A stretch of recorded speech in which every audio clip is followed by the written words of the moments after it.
Jay, you're getting ready to get on a panel, and one of the things they're going to ask you about is tech overload.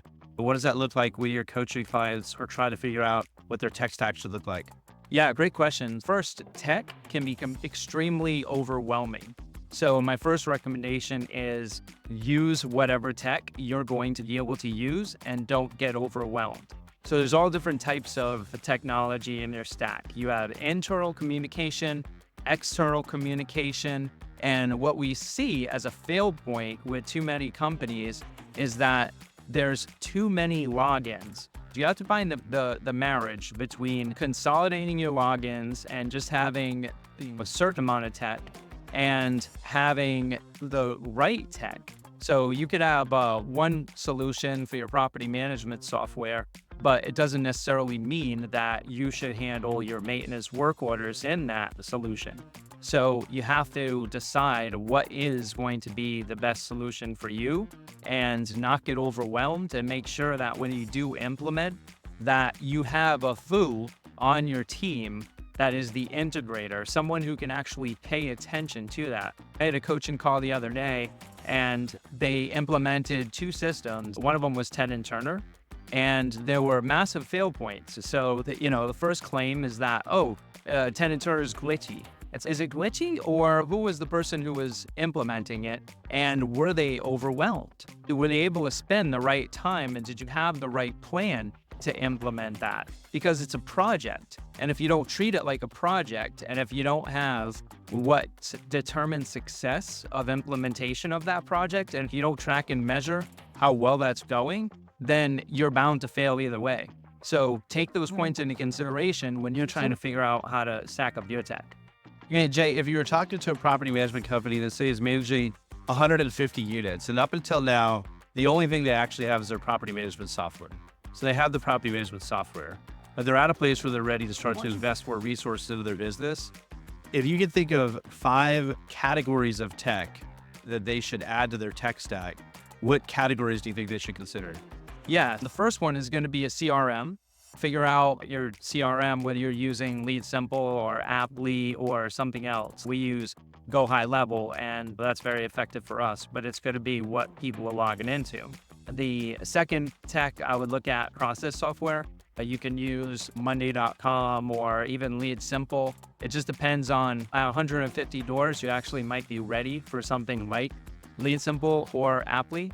I would say the next tech would be, you should have a team by now, and you have to lead that team. In order to lead that team effectively, you should have internal communication software, something like Slack, or if you're using Microsoft, I know a lot of people are using Teams. Slack is always great because it integrates with a lot of other things out there. So there's a lot of other use cases.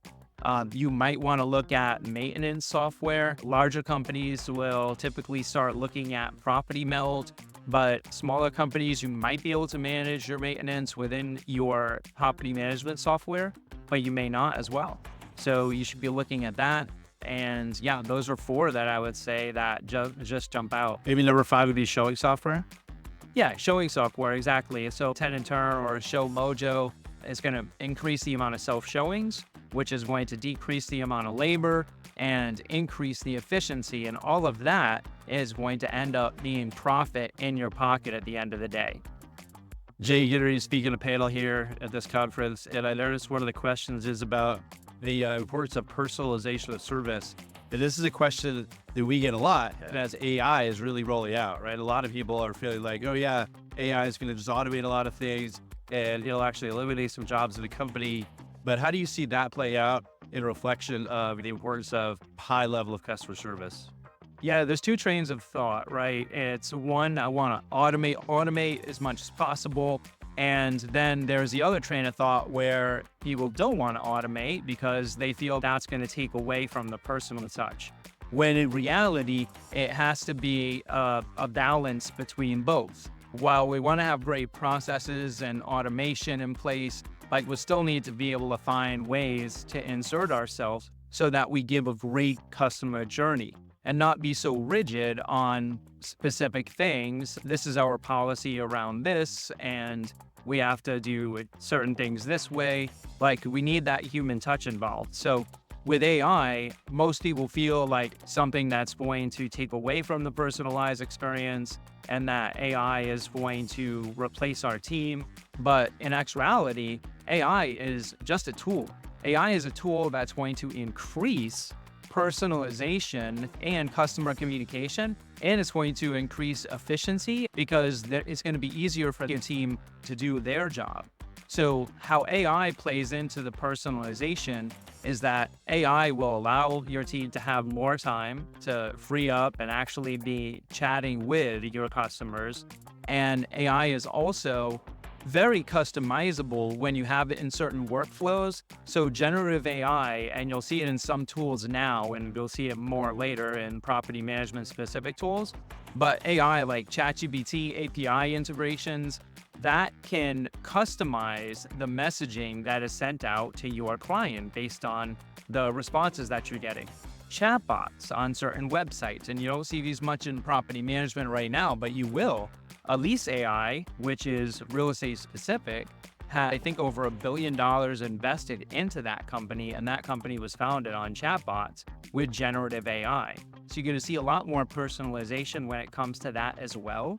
I had an email today that came from YouTube saying that I asked Google Assistant in my house about YouTube Premiere services. Now, I'm going to have to talk to my kids about this because it wasn't me, but this is personalization that we're receiving because of AI.